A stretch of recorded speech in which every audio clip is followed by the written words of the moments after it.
예배에 대해서 우리가 이제 지금 계속 이야기하는데, 주일날 한번 우리 예배 드린 사람하고, 그죠? 매일, 정말로 매일 이렇게 예배 드리는 사람하고 하나님과의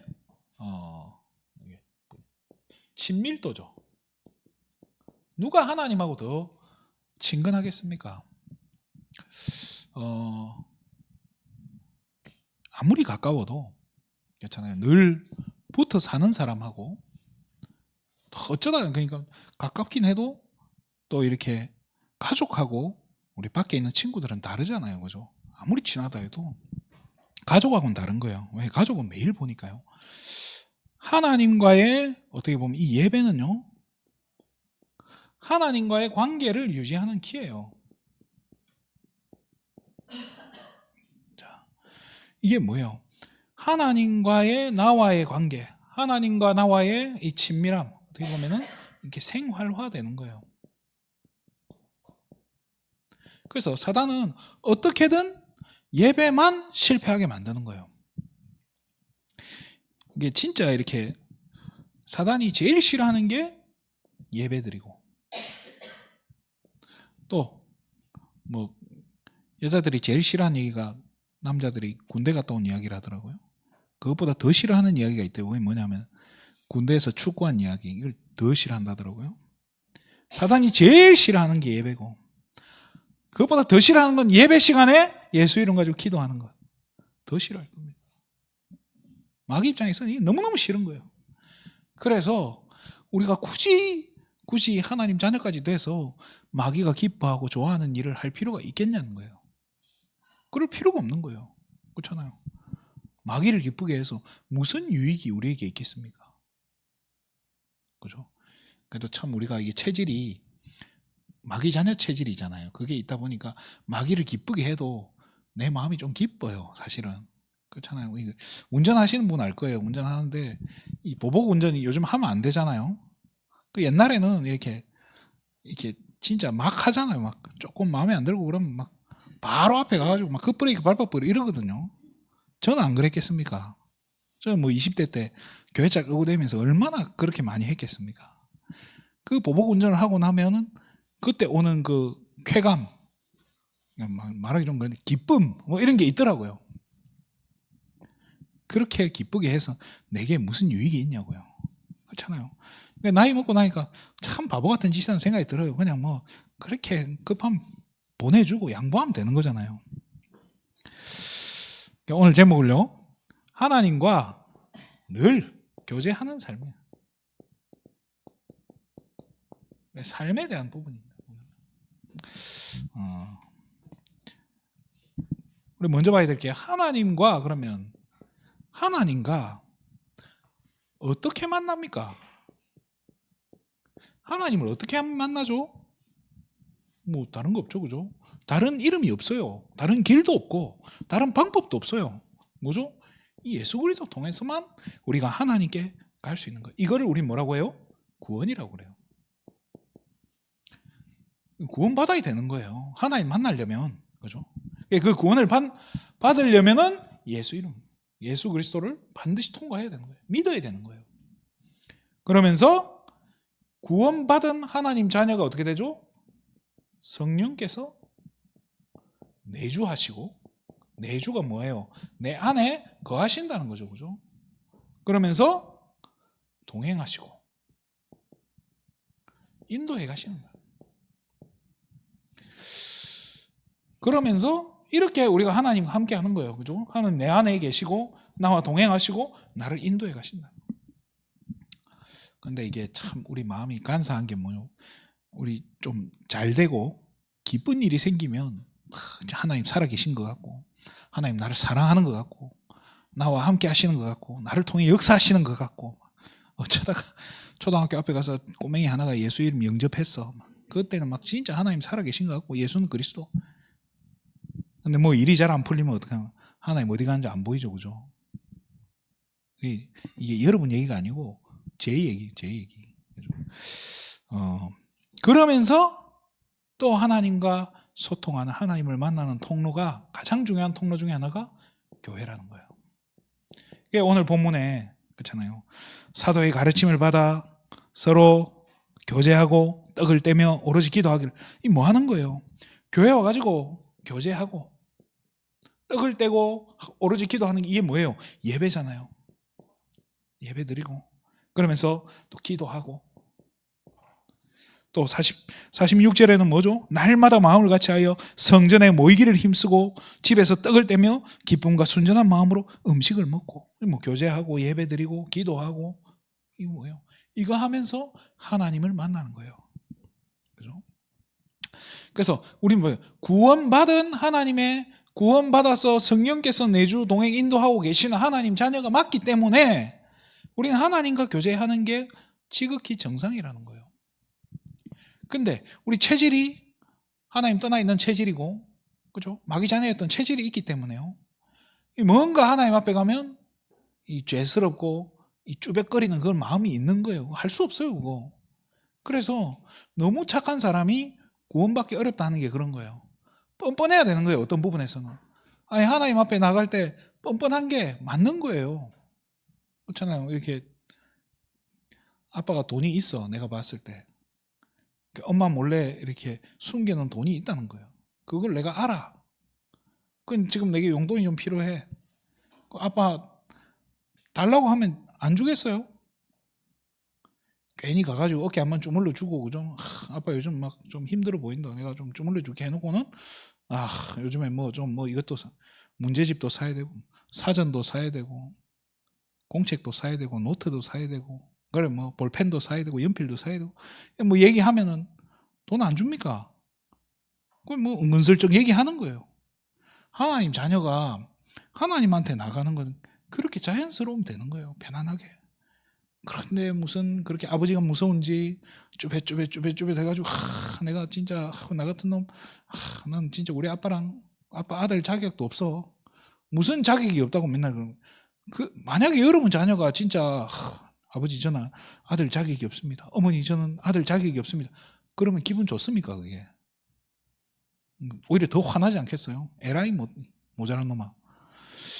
우리가 신앙생활을 그렇게 모자라게 할 필요 없는 거예요. 하나님께 나아갈 때는, 성소에 들어갈 때는 어떻게 당당하게 뛰어 들어가는 거예요. 뻔뻔하게 내놓으라고.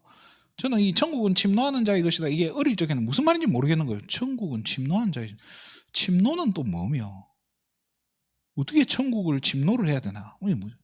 가만히 생각해 보니까 침략해서 노략질 해가라는 거예요. 침략해서 노략질을. 그래서 뺏어오라는 거예요. 빨리 가서 차지하는 놈이 임자라는 거예요. 뭐가요? 하나님 나라의 축복이요.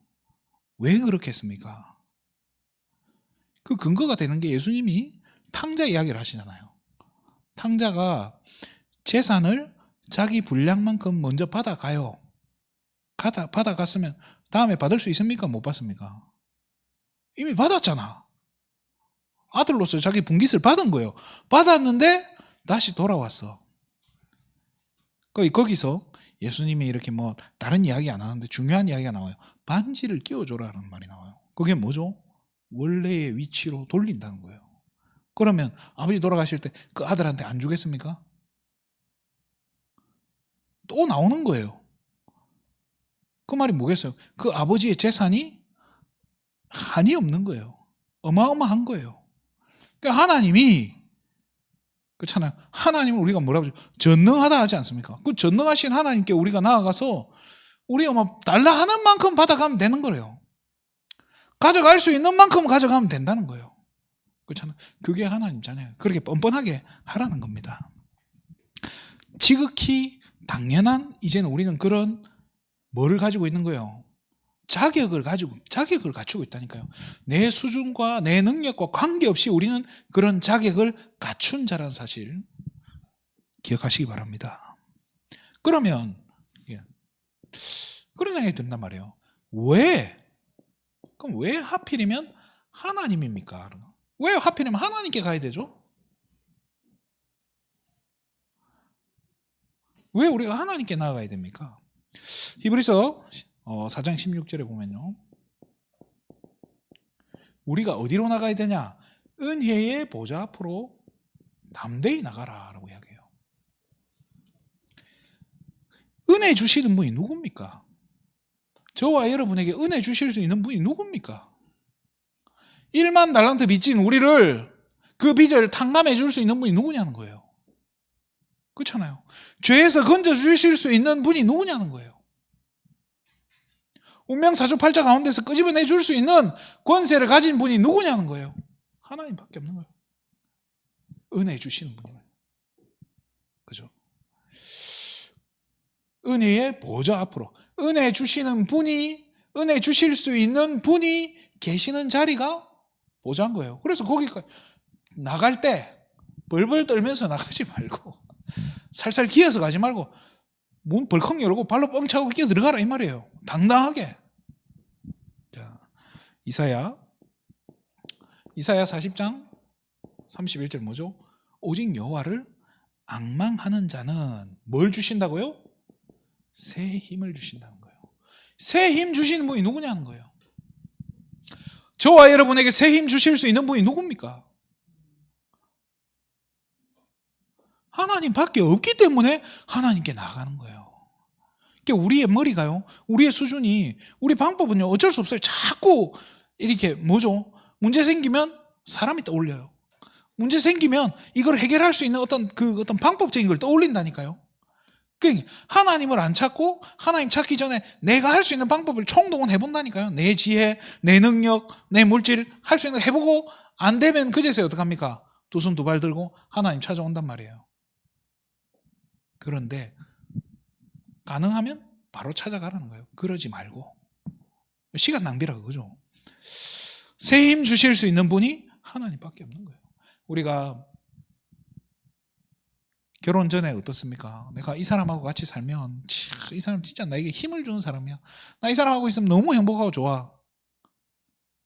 한 달만 살아보세요. 그렇잖아요. 제 얘기입니다. 제 얘기. 시편 16편 8절에서 9절 말씀해 보면요. 여호와를 내가 항상 모심이여 라고 이야기해요. 그러면서 그분이 나의 오른편에 계신다는 거예요. 나를 어떻게 지키시는 분이라는 거예요. 나를 지키시는 분이 누구냐는 거예요. 저와 여러분에게 은혜 주시고 새 힘 주시고 지키시는 분이 누굽니까? 하나님 말고 다른 분이 있습니까? 하나님 말고 좀 의지할 만한 다른 분이 있습니까? 그만큼 손해예요, 우리 인생에는. 그렇게 되면 안 되는 거예요. 그래서 내게 되는 일이 없습니까? 내 모든 게 가진 게 하나도 없습니까? 내가 어떤 능력이 없습니까? 감사할 수 있는 게 뭐예요? 그렇기 때문에 은혜 주시는 하나님 바라볼 수 있는 거고, 그렇기 때문에 새 힘 주시는 하나님 바라보고 하나님께서 지키시는 것을 믿고 가는 거예요. 그래서 너무 많고 너무 많이 가진 사람은요, 이게 감사가 안 되는 거예요. 이게 잘 안 되어지는 거예요. 내려놓지를 못하는 거예요. 그래서 어떤 나라에선 그러잖아요. 그 원숭이 잡으려고 그 항아리 안에 요렇게 생긴 항아리 안에 원숭이 손만 딱 들어갈 만큼 요렇게. 그래가지고 요게 이제 곡식을 넣어 놓는데 움켜쥐면 어떻게 돼요? 주먹쥐잖아요. 움켜쥐면 여기 아구가 좁아가지고 손이 안 빠지는 거예요. 그 원숭이가 딱 숨어서 기다리는 거예요. 그 원숭이가 이제 손을 넣어가지고 끄집어내려고 하는 그때에 이 원주민들이 막 소리를 지르고 쫓아가는 거예요. 그러면 원숭이가 어떻게 하면 돼요? 놔야 되잖아요. 근데 못 놓는 거예요, 이거를. 그러니까 어떻게 잡힌다는 거예요. 우리 신앙생활이 그렇게 되면 우리가 그런 실수를 정말 많이 하거든요. 제 인생을 돌아보면 제 인생은 그냥 딱 이거예요. 이게 막 반복되는, 이게 진짜 반복되는 일상이에요. 계속 이게 반복이 되는 거예요. 자꾸 반복하다 보니까 이제 조금 감이 오는 거예요. 아, 이러면 안 되는구나. 아, 이제 이러면 안 되는구나. 이건 놔봐야 되는구나. 그래서 이제 조금씩 이제 놓는 훈련이 되는 거예요. 그게 한 10몇 년 걸린 것 같아요. 계속 하나님이 자꾸 놓도록. 그게 제 인생의 제 훈련이죠, 그죠? 그래서 진짜 우리가 하나님 말고는 없는 거예요. 그렇잖아요. 이 땅에 하나님 말고는 없는 거예요. 그래서 진짜 우리 시편에 있는 그런 고백들처럼 진짜 이 찬양 고백했던 것처럼 주님밖에 없네. 이 고백이 여러분 입술에서 나오시길 바랍니다. 그렇게 교제하는 우리의 삶의 모습. 삶의 모습 어떻습니까? 왜 우리가 이렇게 하나님과 또 교제를 해야 됩니까? 다윗이 시편 119편 10절 11절이죠. 내가 여호와께 범죄하지 않기 위해서, 범죄치 않으려고 주의 말씀을 내 마음에 두었다라고 얘기하는데요. 범죄하지 않는다는 말은 누구에게 범죄하지 않는다는 거예요? 하나님께 범죄하지 않는다는 거예요. 또 뭐예요? 하나님께 범죄하지 않는다는 말이에요. 뭐죠? 사람 앞에도 범죄하지 않는다는 거예요. 이게 우리의 삶이요, 범죄하지 않도록 하나님께서 우리를 지켜가신다는 거예요. 우리를 인도해 가신다는 거예요. 진짜 제가 그런 친구들 너무 많이 봤어요. 나 하나님 자녀인데, 나 하나님 자녀의 구원의 확신이 있어. 난 지금 죽어도 하나님 나라에서 눈 뜰 자신이 있다. 그래 놓고 가는 곳은 늘 죄 짓는 곳인가. 늘 희한한 데를 가요. 자기 막 살아요.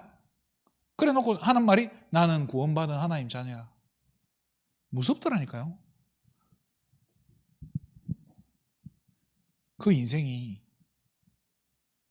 바울은 그렇게도 표현해요. 그런 사람들은 육신은 사단에게 내준 바 됐다라고 얘기해요. 영은 그리스도의 날에 구원받을지 몰라도 육체는 이 땅에서 사단에게 내준 바. 그 뭐예요? 사는 게 지옥이 되는 거예요.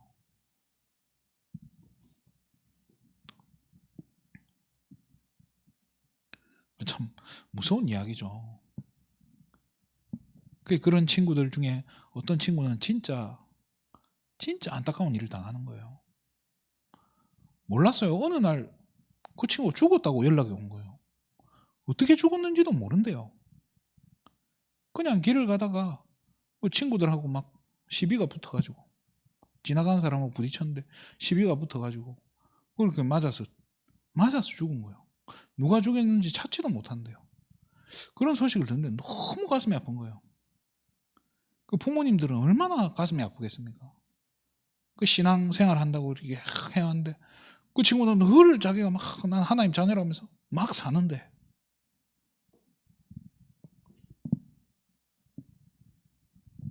그래서 우리 삶이요, 말씀 따라가는, 하나님 바라보고 하나님 주시는 힘과 은혜와 이 하나님이 지키심, 이 보호하심을 힘입지 못하면요, 하나님 자녀도 오히려 우리 삶이요 진짜 더 괴로운 거예요. 왜 그렇죠? 베드로전서 5장 8절에서 9절이죠.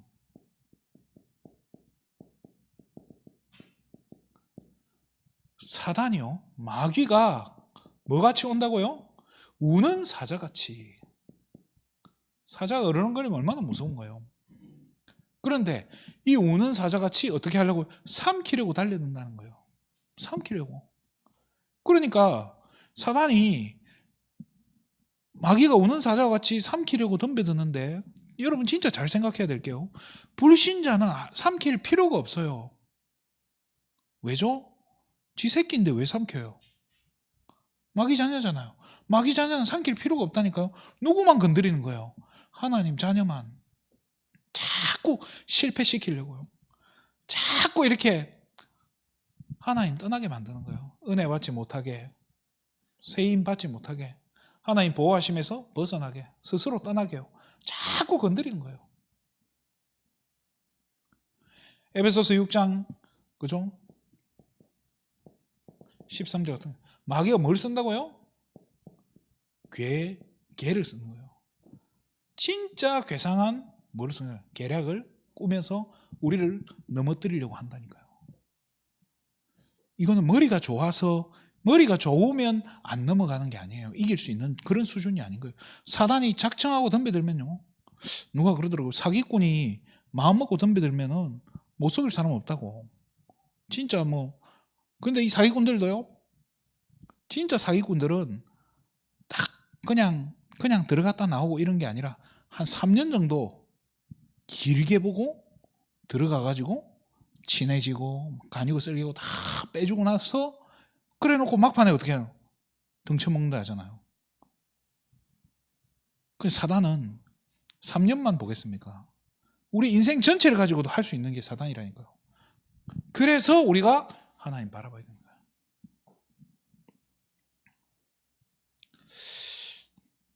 그래서 아까 다윗도 범죄하지 않으려고 말씀을 마음에 담았던 하나님의 말씀을 마음에 담는다 했잖아요.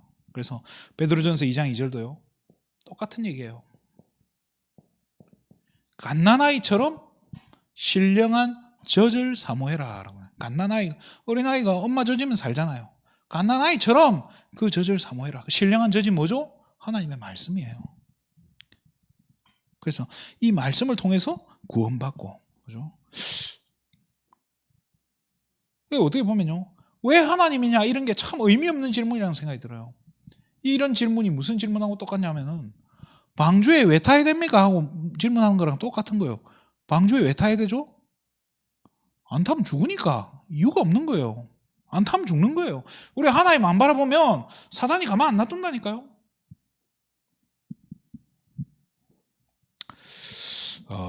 말씀을 마치겠습니다. 사단은 이거를 알고 어떻게든 하나님과의 이 교제를요, 어떻게 하겠어요? 계속 방해하는 거예요. 하나님은 그런 생각도 들지 않습니까? 하나님이 왜 이렇게 사단을 하고 우리 자꾸 이렇게 이 사이에서 헷갈리게 만들고 그냥 딱 처음부터 깔끔하게 딱 사단 딱 제거해 놓고 완전히 우리하고 하나님하고 나하고 막 이렇게 다 이렇게 하게 하면 얼마나 좋겠어요. 근데 하나님은 우리 인간에게 자유의지라는 걸 주셔가지고요, 완전히 우리가 기계처럼 로봇처럼 하나님 시킨 대로만 딱 하는 게 아니라 우리에게도 선택할 권리를 주셨다는 거예요. 그래서 우리도 선택을 할 수 있는, 내가 하나님을 선택할지 다른 걸 선택할지 그 선택권을 우리에게 주신 거예요. 그거는 굉장한 축복인데 그때 우리가 하나님을 선택했을 때 하나님은 굉장히 기뻐하시고 우리에게 축복하시는 거예요. 근데 그때 그 선택을 우리가 하나님을 선택하지 않고 다른 걸 선택했을 때 하나님이 슬퍼하시는 거예요. 그리고 슬퍼하시다가 한 번은 슬퍼하고 두 번째는 신경질이 나고 세 번째는 짜증을 내시고 막판에 어떻게 되겠어요? 회초리를 드는 거예요. 그 사단, 문제는 뭔데? 사단이 우리를 넘어뜨리는데, 그죠? 그래서 하나님이 더 이상 사단에게 속지 말라고 회초리를 드는 거예요. 그렇잖아요.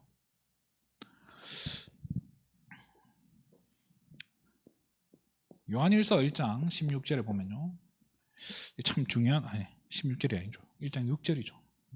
굉장히 중요한 말인데요.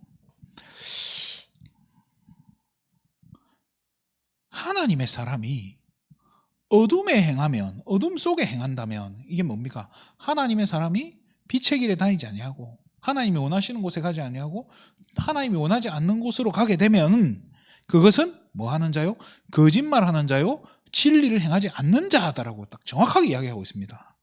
그러면서 이게 지금 하나님과 교제하지 않으면 뭐예요? 거짓말하는 자라는 거야. 그리고 요한일서 1장 10절에 보면요, 우리가 죄인이 회개하지 않고 잘못했으면 잘못했다 하면 되는데 뻔뻔하게 걸어가고 이제 앉아 있으면 어떻게 하는 거죠? 하나님을 뭐 하는 자로 만드는 거예요? 하나님을 거짓말하게. 하나님 거짓말 할 수 없는데 하나님을 거짓말하는 자로 만든다고. 우리의 행동과 삶이요. 이런 사람들은요, 회개 안 하고 이런 사람들은요, 요한일서 1장 10절에 뭐라고 되냐? 그 속에 하나님의 말씀이 없는 자다라고 얘기해요. 무서운 말이에요. 우리가요, 말씀이 없는데 나는 하나님 자녀예요. 괜찮아. 우리가 뭐 그런 거 있잖아요. 막 이렇게 신앙생활 하는 사람이 술 한잔 하면 됩니까? 안 됩니까? 됩니까? 그러면 또 한 잔은 되고 두 잔은 안 되고 그럼 막 술 취하지 말라 했으니까 막 적당히 선만 유지하면 되겠네요. 좋아요. 거기에 대해서 제가 뭐라 할 그건 없어요. 그렇지만은 사단은요, 마귀는 틈을 노리기 때문에요, 그 작은 생각들이요, 괜찮겠지, 괜찮아 하는 그 작은 생각들이요, 자꾸 파고 들어가 나중에는요, 그 균열을 벌어뜨려 가지고 무너뜨리게 만든다니까요. 진짜 그렇게 돼요. 이제 그런 목사님이 있어요. 이렇게 영국에, 미국에는 되게 유명한 목사님 누구 있죠? 옛날에 우리 D.L. 무디라고 하는 목사님 있죠, 그죠? 그 영국에는 또 유명한 목사님 스펄전이라고 하는 또 목사님이 있어요. 설교가죠, 유명한 설교. 이 무디 목사가 스펄전 목사 집에 간 거예요. 놀러 간 거죠. 이렇게 문을 탁 두드려서 열었는데 이 스펄전 목사님이 탁 뭐죠, 이게 이 파이프 담배 있잖아요. 그 셜록 홈즈가 들고 있는 그런 거 있잖아요. 그거를 탁 피우면서 나온 거예요. 그래서 이게 무디 목사 너무 충격받아가지고 그 말을 못하고 그냥 가만히 서 있었대요. 멀뚱멀뚱 쳐다보고 있으니까 스펄전 목사가 그 무디 목사 배를 이렇게 쿡쿡 찌르면서 우리나라에서는 이게 죄라네 라고 합니다. 배 나온 게 죄라고. 그렇게 얘기를 한 거예요. 그러면 또 담배도 그럼 괜찮은가 보네요. 자, 괜찮겠죠? 그렇게 해서 어떤 일이 벌어졌냐? 영국에서 담배가 나왔네요. 스펄전 목사님 이름을 단 담배가 나온 거예요. 난리 났겠죠, 그죠? 그때 이 스펄전 목사가 충격받은 거예요. 그날로 담배 끊은 거예요. 나 때문에 수많은 사람들이 자칫하면 실족할 수 있겠구나 하고. 괜찮겠죠? 본인도 그렇게 별로 문제라고 생각 안 했을 거예요. 어릴 때부터 늘 해왔던 거고, 이거 뭐 기호식품이다, 그렇게 했겠죠. 그런데 그런 것들이 자꾸 스스로를 어느 날 보면 나를 거짓말하는 자가 되고 있고요, 내 마음에 말씀이 없는 자가 되고요, 내가 정말 하나님을 거짓말하는 자로 만든다니까요. 그래서 뭐 하냐? 그래서 요한일서 1장 9절에 뭐라고 돼 있죠? 만일 우리가 우리 죄를 자백하며 저는 미쁘시고 의로우사, 그죠? 우리를 모든 죄에서 건져내시고 우리 모든 불의에서 깨끗하게 하신다라고 이야기했어요. 그래서 하나님 찾아가고 하나님과 교제하는 거를 우리가 진짜 소중하고 가치 있게 여겼으면 좋겠어요. 하나님과의 관계를 소중하게 여기시고 하나님과의 깨끗한 관계, 이거는 참, 이 바울이 그랬잖아요. 경건한 삶은 범사에 유익하다고 얘기했어요. 결국에는 그게 우리 자녀들도 보고, 정말 우리 부모님은 하나님 앞에서 깨끗한 신앙 가지고 계시는구나, 그 유산을 남기는 것만큼 또 좋은 유산이 또 있겠습니까? 그죠? 그래서 이번 한 주간도 한 주 다 갔지만요, 정말로 하나님과 늘 교제하는 삶이, 하나님과 늘 동행하는 삶이 회복되는 한 주간 되시기를 주님의 이름으로 축원드립니다. 하나님, 참으로 감사를 드립니다. 우리 귀한 세계비전 가족들이 오늘 이 밤에도 정말로 하나님 앞에 마음을 쏟고 정말 우리의 중심을 하나님 앞에 쏟는, 기도할 수 있는 은혜 주심에 너무나 감사를 드립니다. 오늘 이 밤에 정말로 하나님이 예비하신 풍성한 은혜를 우리가 이미 받고 하나님이 주시는 새 힘을 얻은 줄 믿사오니 하나님, 오늘 우리의 발걸음을 축복하여 주시고 우리가 처해 있는 모든 현장을 하나님 축복하여 주시옵소서. 우리가 특별히 우리 후대들이 있는 현장에 하나님 나라 임하게 해주시고 정말로 우리의 기도가 하나도 땅에 떨어지지 않고 완벽히 응답되어지는 축복된 귀한 밤 되게 하여 주시옵소서.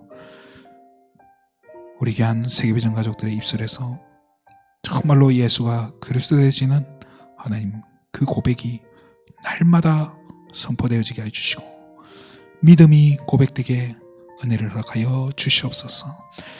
우리가 처해 있는 모든 현장에 흑암 세력이 우리 전도자들이 가는 그 순간에 무너지는 줄 믿사오니 정말 오늘 이 전북 지역 전체에 하나님 나라 임할 줄 믿습니다. 이제는 우리 구주 예수 그리스도의 은혜와 우리 하나님 아버지의 무한하신 사랑하심과 성령님의 감화감동, 교통인도 역사 충만하심이 정말로 이제는 하나님과 깊은 교제를 하기 원하는 우리 모든 세계비전 가족들의 머리 위에, 그들의 직장과 산업과 후대들이 처해 있는 모든 현장과 그들의 학업 위에 이제로부터 영원토록 항상 함께 계실지어다.